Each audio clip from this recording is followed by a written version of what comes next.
22살 아이를 뱃속에 품은 채 결혼식장에 들어서던 그날이 아직도 생생합니다. 남편 정민은 늘 따뜻한 미소를 짓던 사람이었죠. 하지만 그 뒤에 숨어있던 감당하기 힘든 시련을 그때는 알지 못했습니다. 결혼 첫날 시어머니가 내 손을 꼭 잡더니 한마디 했어요. 며느리가 아니라 딸을 얻은 것 같다고.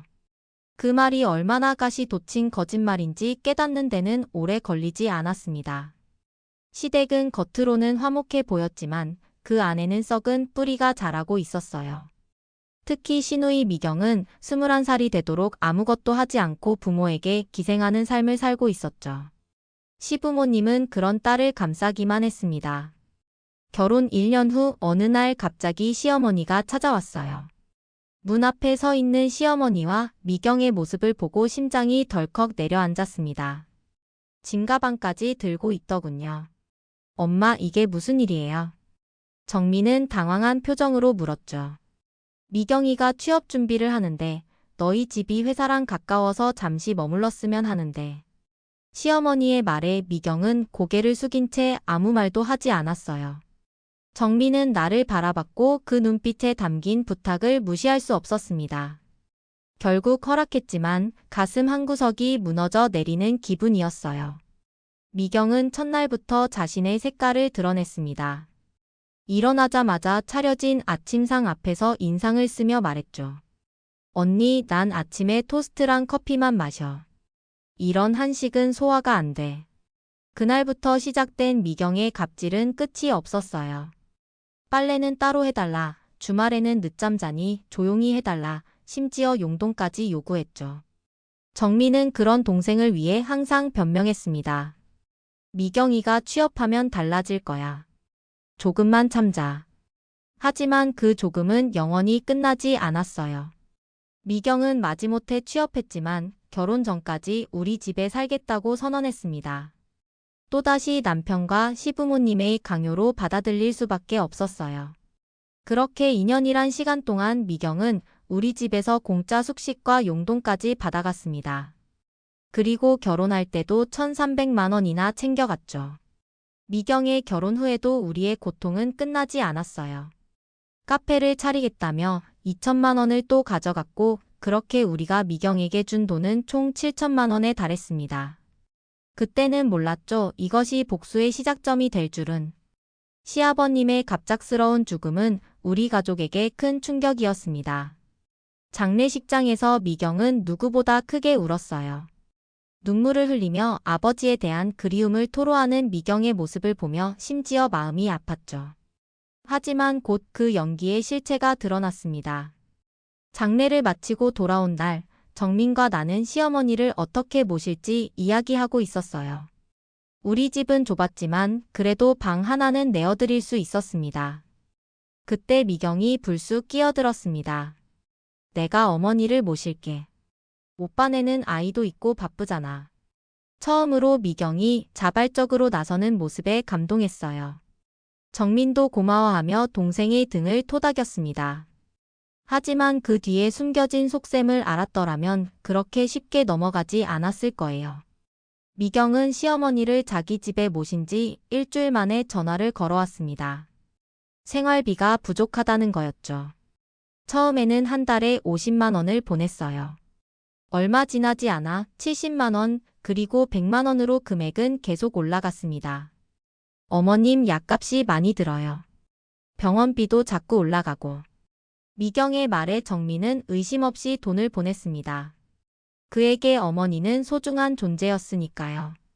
하지만 무언가 이상함을 느꼈어요. 시어머니와 통화를 할 때마다 목소리가 점점 약해지고 대화도 짧아졌습니다. 어느 날은 아예 전화를 받지 않으셨어요. 결국 우리는 미경의 집을 방문했습니다. 초인종을 눌러도 대답이 없었죠. 이웃집 아주머니가 말씀하셨어요. 며칠 전에 할머니를 요양원으로 모셨다던데요. 그 말에 정민의 얼굴이 하얗게 변했습니다. 우리는 곧바로 미경에게 전화했지만 받지 않았어요. 결국 요양원을 수소문한 끝에 어머님이 계신 곳을 찾았습니다. 허름한 요양원의 구석진 방에 홀로 누워 계시는 어머님의 모습에 가슴이 찢어졌어요. 어머니는 영양실조 상태였고 약도 제대로 드시지 못한 듯 했습니다. 요양원비는 최저 수준이었어요. 우리가 매달 보내던 돈은 어디로 간 걸까요? 미경은 어머니에게 쓰라고 보낸 돈을 자신의 호화로운 생활비로 탕진하고 있었던 겁니다. 정민은 처음으로 분노했습니다. 얼굴이 붉게 달아오른 채 미경에게 전화를 걸었죠. 네가 어떻게 엄마를 이렇게 대할 수 있어? 우리가 보낸 돈은 다 어디에 썼어?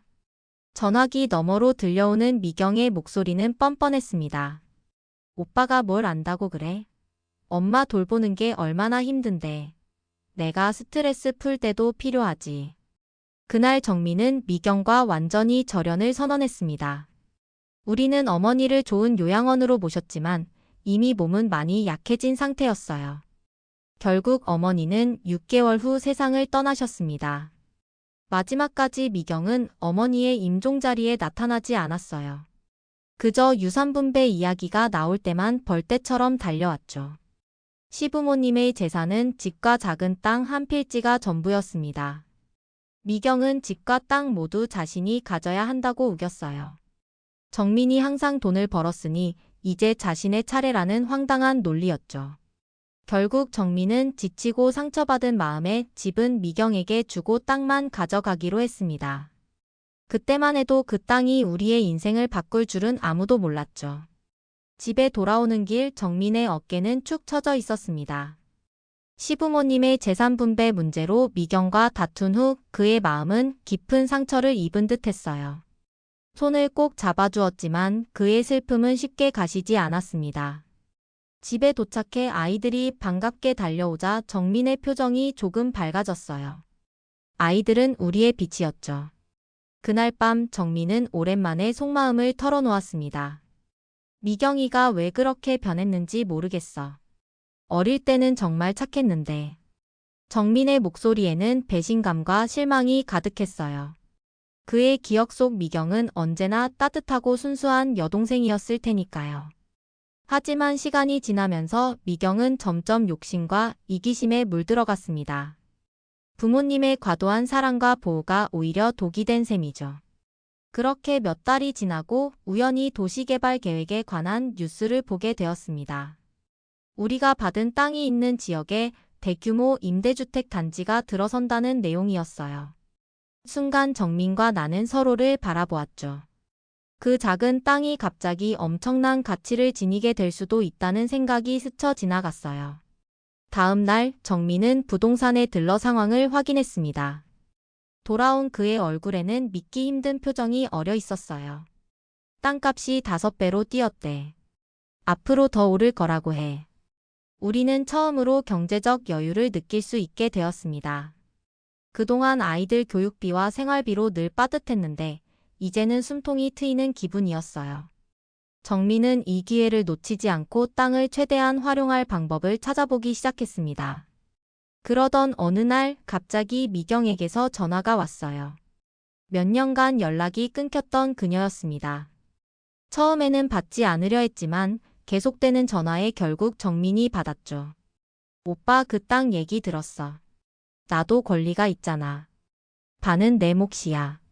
전화기 너머로 들리는 미경의 목소리는 뻔뻔했어요.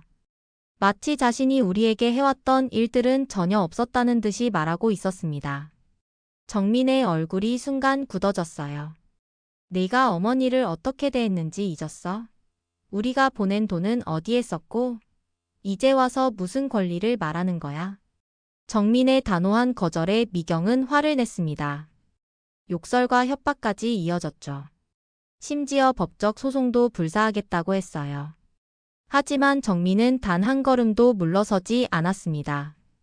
그녀의 위협에 흔들리지 않고 전화를 끊었어요. 그 일이 있고 난 후 우리는 땅 개발 계획을 진행했습니다. 부동산 전문가의 조언을 받아 땅을 팔고 대신 작은 삼각 건물을 매입했어요. 월세 수입으로 안정적인 생활이 가능해졌습니다. 정말 꿈만 같았죠. 시아버님이 남겨주신 작은 땅이 우리 가족에게 이런 축복이 될 줄이야. 한편 미경의 상황은 점점 악화되고 있었습니다. 시아버님의 집을 담보로 대출을 받아 투자했다가 완전히 실패했다는 소문이 들렸어요. 게다가 운영하던 카페도 코로나로 손님이 끊겨 문을 닫았다고 했습니다. 그녀의 인생이 나락으로 떨어지고 있다는 소식이 들려왔지만 솔직히 동정심보다는 그동안의 일들이 떠올라 복잡한 감정이 들었어요. 정민도 비슷한 마음이었을 겁니다. 동생을 걱정하면서도 그녀가 저지른 일들을 쉽게 용서할 수 없었으니까요. 우리는 각자의 선택에 책임을 져야 한다는 것, 그리고 그 선택이 때로는 가혹한 결과를 가져온다는 것을 미경이 깨달았으면 했습니다. 비가 오는 밤이었습니다. 창문을 두드리는 빗소리에 잠을 설치고 있던 때 현관 초인종이 요란하게 울렸어요. 시계를 보니 자정이 넘은 시간이었죠. 정민과 나는 의아한 표정으로 서로를 바라보았습니다. 이런 늦은 시간에 누가 찾아온 걸까? 정민이 조심스럽게 현관문을 열자 비에 흠뻑 젖은 채 서 있는 미경의 모습이 눈에 들어왔어요. 술에 취한 듯 비틀거리는 그녀의 모습은 처참했습니다. 화장은 얼룩져 있었고 옷은 엉망이었죠. 그 자신감 넘치던 미경의 모습은 온데간데 없었어요. 오빠, 제발 도와줘. 미경은 그렇게 말하며 현관 앞에 주저앉았습니다. 정민은 당황한 표정으로 나를 바라봤죠. 잠시 망설이다가 결국 미경을 집 안으로 들였어요. 아무리 그래도 비를 맞으며 떨고 있는 시누이를 그냥 내칠 수는 없었으니까요. 거실에 앉은 미경은 계속해서 흐느꼈습니다. 따뜻한 차를 내어주자 두 손으로 컵을 감싸쥐며 떨리는 목소리로 말하기 시작했어요. 다 망했어. 집도 뺏기고 사업도 실패하고. 빚쟁이들이 날마다 찾아와. 그녀의 이야기는 우리가 들었던 소문보다 더 심각했습니다. 시아버님의 집을 담보로 고리대금업자에게 돈을 빌려 부동산에 투자했다가 완전히 날린 거였어요. 게다가 카페 운영 실패로 추가 대출까지 받은 상태였죠. 빚은 2억 원이 넘었고 이자만 해도 감당하기 힘든 액수였습니다. 오빠, 나 이제 어떻게 해? 죽고 싶어. 미경의 말에 정민의 표정이 복잡하게 변했어요. 분노와 연민 그리고 고민이 뒤섞인 눈빛이었습니다. 잠시 침묵이 흘렀죠. 나는 조용히 정민의 손을 잡았어요. 그의 결정을 존중하겠다는 뜻이었습니다. 정민은 깊은 숨을 내쉬더니 단호한 목소리로 말했어요. 미경아, 네가 지금까지 어떤 선택을 해왔는지 생각해봐. 어머니를 요양원에 버리다시피 했고 우리에게 받은 돈도 제대로 갚지 않았어. 이제 와서 도와달라고? 미경의 얼굴이 굳어졌습니다.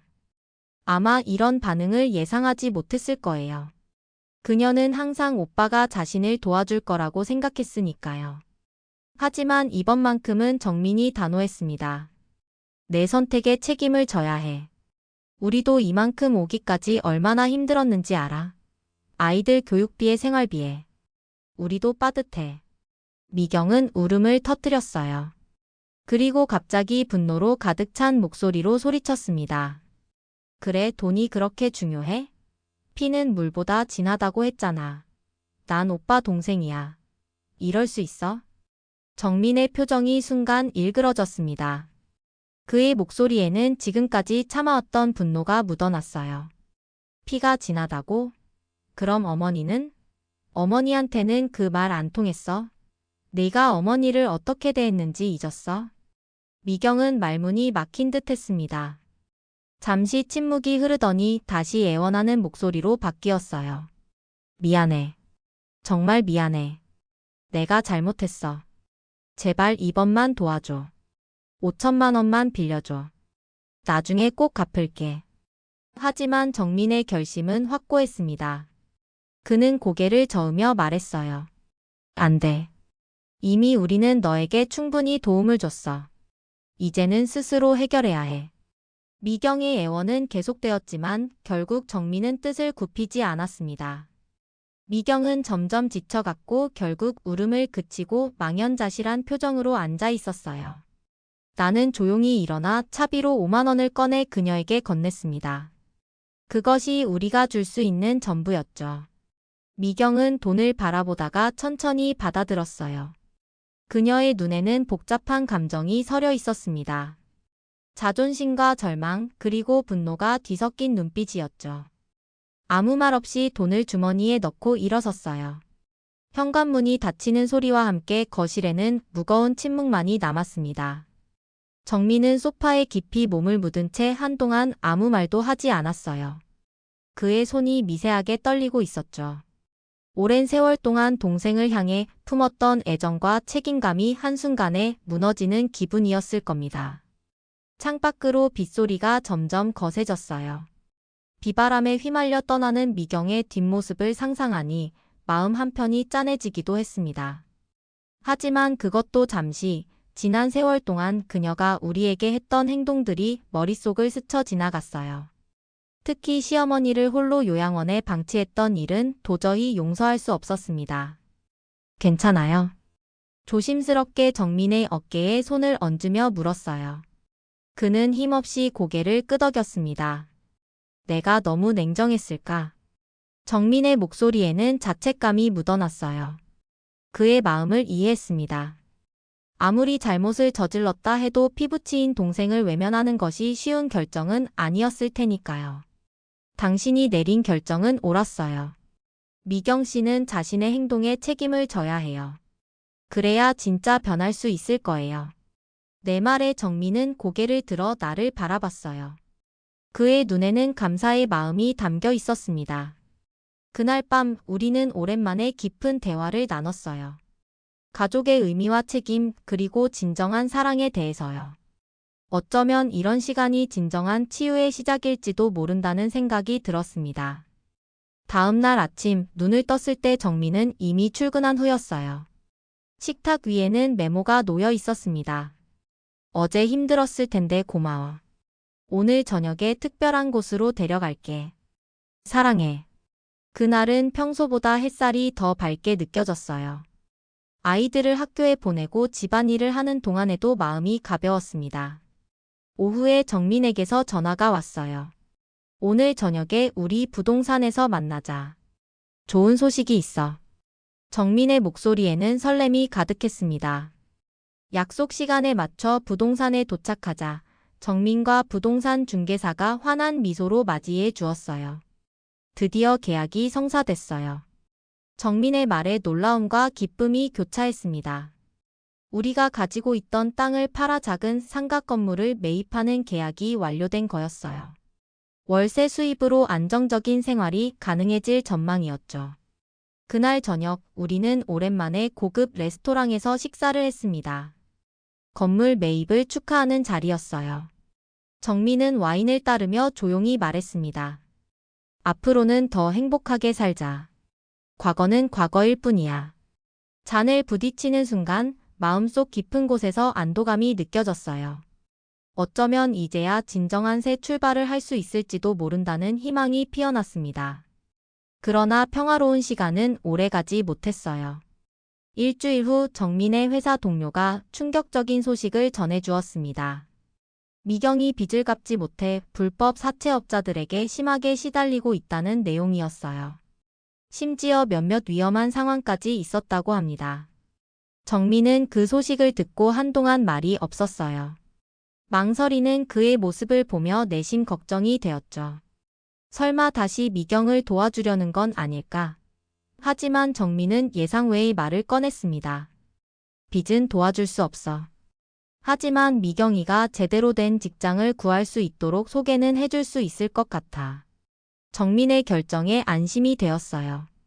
무조건적인 금전적 지원 대신 자립할 수 있는 기회를 주겠다는 생각이 현명해 보였습니다. 그것이 진정 미경에게 필요한 도움이었으니까요. 그날 저녁 정민은 과거 직장 동료에게 연락해 미경을 위한 자리를 알아봤어요. 다행히 작은 회사지만 사무직 자리가 있다고 했습니다. 급여는 많지 않았지만 안정적인 직장이었죠. 정민은 미경에게 문자를 보냈어요. 일자리를 구했어. 관심 있으면 연락해. 그 짧은 문자에는 많은 의미가 담겨 있었습니다. 완전한 외면도 아니고 무조건적인 도움도 아닌 자립을 위한 기회였죠. 미경이 이 기회를 어떻게 받아들일지는 그녀의 몫이었습니다. 그날 밤 정민은 미경에게 보낸 메시지에 대한 답장을 기다렸습니다. 휴대폰을 수시로 들여다보며 초조한 모습이었어요. 하지만 미경에게서는 아무런 소식이 없었죠. 정민의 표정에는 실망감이 스쳐 지나갔습니다. 마지막으로 내민 도움의 손길마저 거절당한 듯한 기분이었을 거예요. 며칠이 지나도 미경은 연락하지 않았습니다. 정민은 점점 평소 모습을 되찾아갔어요. 일상으로 돌아가는 것이 최선이라고 생각했나 봅니다. 우리는 새로 매입한 상가 건물 관리에 신경 쓰기 시작했어요. 세입자들과의 관계를 돈독히 하고 건물 유지 보수에도 관심을 기울였습니다. 덕분에 월세 수입은 안정적으로 들어왔고 가정 경제는 점점 나아지고 있었죠. 한 달이 지난 어느 날 예상치 못한 전화가 걸려왔습니다. 미경의 번호였어요. 정민은 잠시 망설이다가 전화를 받았습니다. 미경의 목소리는 예전과는 달랐어요. 기가 죽은 듯 하면서도 진심이 묻어나는 목소리였습니다. 오빠, 그때 일자리 소개해줘서 고마워. 면접 볼 수 있을까? 정민은 잠시 말을 잇지 못했어요. 미경이 이렇게 순순히 제안을 받아들일 거라고는 예상하지 못했으니까요. 그는 가까스로 침착함을 되찾고 대답했습니다. 아직 자리가 남아있어. 내일 면접 볼 수 있도록 연락해 볼게. 그날 저녁 정민은 조용히 생각에 잠겨 있었어요. 미경이 정말 변할 수 있을지, 그리고 우리 가족이 다시 관계를 회복할 수 있을지에 대한 고민이었을 겁니다. 하지만 그의 눈빛에는 희망의 빛이 어렴풋이 보였습니다. 다음 날 미경은 면접을 보러 갔고 무사히 합격했다는 소식이 들려왔어요. 작은 회사의 격리 업무를 맡게 되었다고 합니다. 급여는 많지 않았지만 미경에게는 새로운 시작이었죠. 정민은 그 소식을 듣고 조용히 미소 지었습니다. 시간이 흐르면서 미경은 조금씩 변해갔어요. 한 달에 한 번씩 약속을 잡아 식사도 하고 때로는 아이들과 함께 시간을 보내기도 했습니다. 그녀의 눈빛은 예전과 달랐어요. 겸손함과 감사함이 깃든 눈빛이었죠. 빚을 갚기 위해 야근도 마다하지 않았고 주말에는 아르바이트까지 하며 성실하게 살아가는 모습이었습니다. 어느 주말 미경이 우리 집에 놀러 왔어요. 아이들과 즐겁게 놀아주는 그녀의 모습을 보며 정민의 얼굴에는 따뜻한 미소가 번졌습니다. 아이들이 잠든 후 거실에서 셋이서 이야기를 나눴어요. 미경은 조심스럽게 말문을 열었습니다. 오빠, 언니. 정말 미안해요. 내가 얼마나 이기적이고 못된 사람이었는지 이제야 깨달았어요. 그녀의 눈에는 진심 어린 후회가 담겨 있었어요. 정민과 나는 서로를 바라보았습니다. 용서하기에는 아직 이른 것일까? 아니면 이제 새로운 관계를 시작할 때가 온 걸까? 사람은 누구나 실수를 해. 중요한 건 그 실수를 깨닫고 변하려고 노력하는 거야. 정민의 말에 미경은 눈물을 글썽였어요. 그리고 조심스럽게 작은 봉투를 꺼냈습니다. 그 안에는 50만 원이 들어 있었죠. 많지는 않지만 조금씩 갚아나갈게요. 어머니에게. 그리고 오빠 가족에게 진 빚을. 그 순간 정민의 눈에도 눈물이 맺혔습니다. 그는 조용히 미경의 손을 잡았어요. 말없는 용서였죠. 완전한 화해까지는 아직 갈 길이 멀었지만 새로운 시작을 위한 첫걸음을 내디딘 것만은 분명했습니다. 그날 이후 미경은 꾸준히 변화해 나갔어요. 빚을 갚기 위해 절약하는 생활, 열심히 일하는 모습, 그리고 가족에 대한 진심 어린 마음. 그녀의 진정성이 느껴졌습니다. 우리 가족도 조금씩 안정을 찾아갔어요. 상가 건물은 예상보다 더 좋은 수익을 가져다 주었고 아이들의 교육에도 더 많은 투자를 할 수 있게 되었습니다. 정민도 회사에서 승진하여 더 여유로운 생활이 가능해졌죠. 가끔은 과거의 아픔이 떠오를 때도 있었지만 그것도 우리 가족 이야기의 한 부분이라고 받아들이게 되었어요. 상처가 완전히 아물지는 않았지만 그래도 함께 앞으로 나아가고 있다는 사실이 중요했습니다. 어느덧 시간이 흘러 3년이 지났습니다. 우리 가족의 삶은 많은 변화를 겪었어요. 상가 건물은 안정적인 수입원이 되었고 정민은 회사에서 팀장으로 승진했습니다. 아이들도 어느새 훌쩍 자라 중학생과 초등학생이 되었죠. 가끔 과거를 돌아보면 마치 다른 사람의 이야기처럼 느껴질 때가 있었어요. 미경의 삶도 변화했습니다. 꾸준히 일하며 빚을 갚아나갔고 작은 원룸에서 독립해 살고 있었어요. 예전의 사치스러운 생활 습관도 버리고 검소하게 살아가는 모습이었죠. 한 달에 한두 번씩 우리 집에 와서 아이들과 시간을 보내기도 했습니다. 가족의 의미를 새롭게 깨닫고 있는 듯 했어요. 그러던 어느 날 정민이 퇴근 후 심각한 표정으로 집에 돌아왔습니다. 무슨 일이냐고 물으니 회사에서 해외 지사 발령이 났다는 거였어요. 싱가포르로 3년간 파견 근무를 가게 되었다고 했죠. 좋은 기회였지만 가족 모두가 함께 가기에는 아이들의 학업과 적응 문제가 있었습니다. 그날 밤 우리는 깊은 대화를 나눴어요. 결국 정민은 먼저 싱가포르로 발령받아가고 저와 아이들은 반년 정도 한국에 남아있다가 방학 때 합류하기로 결정했습니다. 쉽지 않은 선택이었지만 가족의 미래를 위한 결정이었죠. 문제는 건물 관리였어요. 정민이 없는 동안 누가 상가 건물을 관리할 것인가가 고민이었습니다. 부동산에 맡기자니 수수료가 부담스러웠고 제가 직접 하자니 경험이 없었죠. 그때 정민이 조심스럽게 제안했어요. 미경이에게 맡겨보는 건 어때? 요즘 많이 변했잖아. 순간 당황했습니다. 미경에게 우리의 소중한 자산을 맡긴다는 것이 불안했어요. 과거의 기억이 아직 완전히 지워지지 않았으니까요.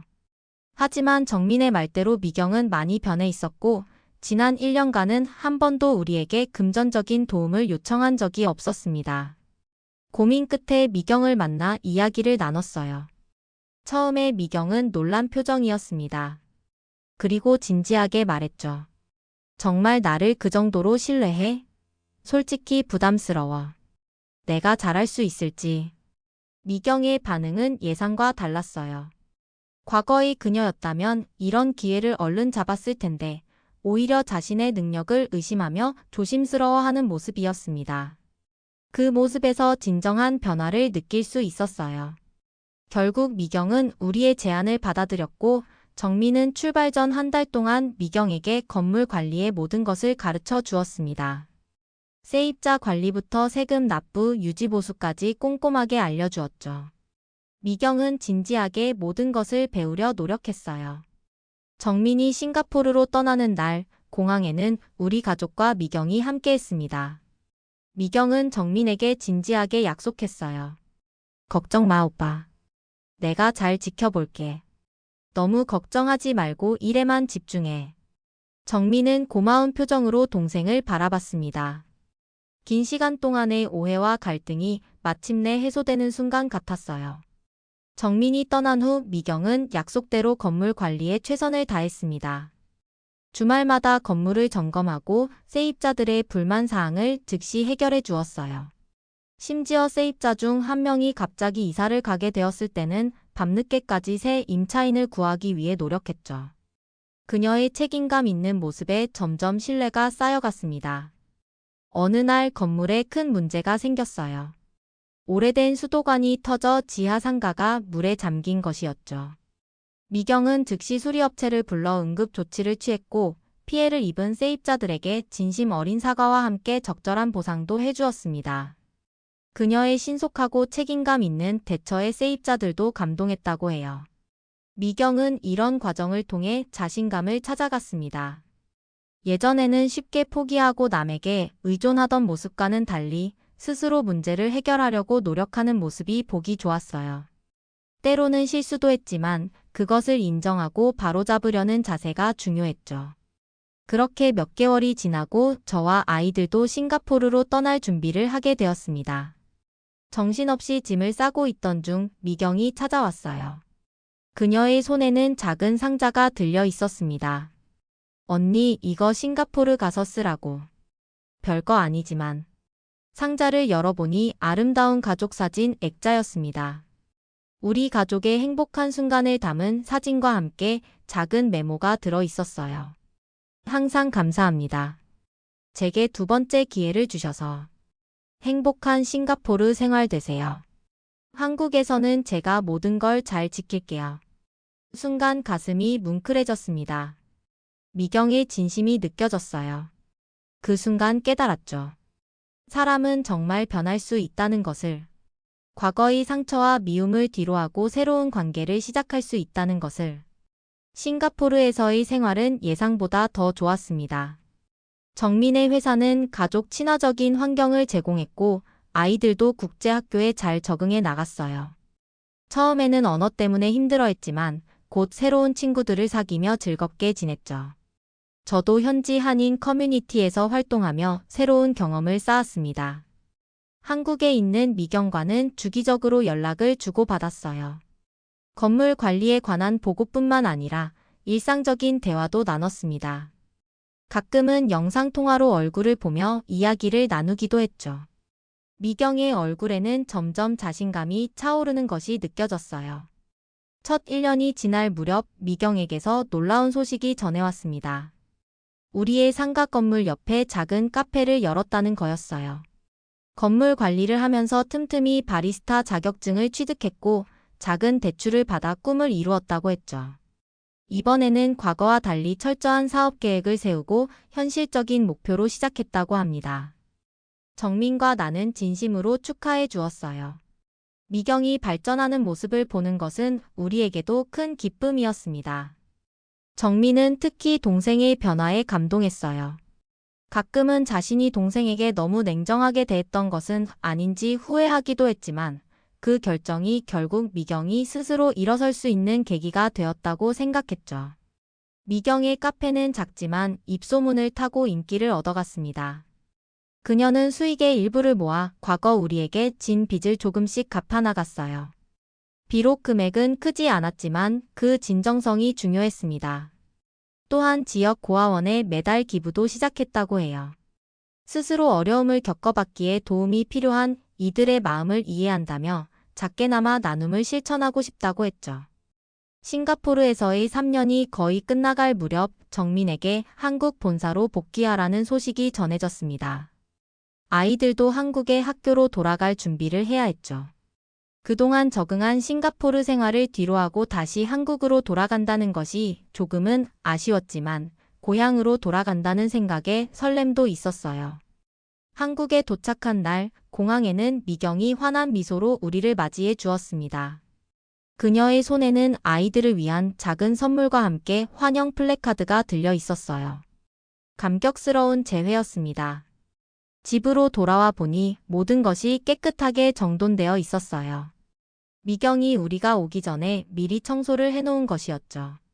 냉장고에는 신선한 식재료로 가득 차 있었고 식탁 위에는 정성스럽게 준비한 음식들이 놓여 있었습니다.